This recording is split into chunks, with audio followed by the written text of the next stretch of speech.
भारतीय अर्थव्यवस्था आज किस नाजुक दौर से गुजर रही है, ये बात किसी से छुपी नहीं है। पहले से सुस्ती झेल रही अर्थव्यवस्था को स्वास्थ्य मुसीबत ने बहुत नुकसान पहुंचाया है, जिससे उबरने के लिए सरकार कोशिश तो कर रही है, लेकिन वो सभी कोशिश नाकाम साबित हो रही है।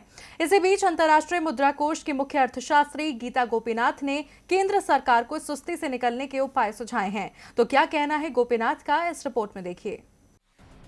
केंद्र की नरेंद्र मोदी सरकार को विपक्ष पिछले कई महीनों से आर्थिक मंदी को लेकर आगाह कर रहा था, लेकिन सरकार ने हर बार इस मंदी की स्थिति को नजरअंदाज कर दिया, जिसका नतीजा आज सबके सामने है। भारतीय अर्थव्यवस्था गर्त में जाती दिख रही है, जिसे उबारने के लिए केंद्र ने राहत पैकेज का ऐलान कर सब कुछ ठीक करने का सपना दिखाया, लेकिन ऐसा होता नजर नहीं आ रहा है। सभी रेटिंग एजेंसियां सरकार के दावों और सपनों की हकीकत बयां कर रही हैं।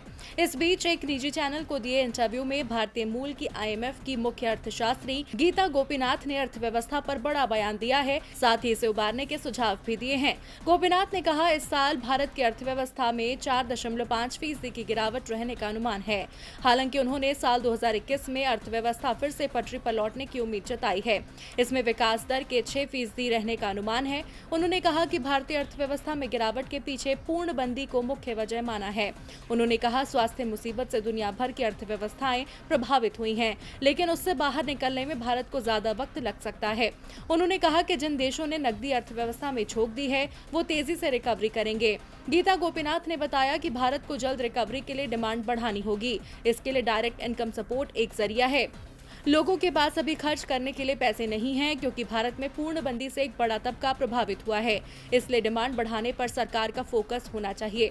दुनिया के कई देशों में ये तरीका अपनाया है, जो सही है। उन्होंने कहा कि भारतीय अर्थव्यवस्था तभी पटरी पर लौटेगी जब कैश सपोर्ट काम करेगा। ऐसे में सरकार की भूमिका बढ़ जाती है। उसे आम आदमी के हाथों में पैसा पहुंचाने के साथ साथ MSME को भी मदद करनी होगी।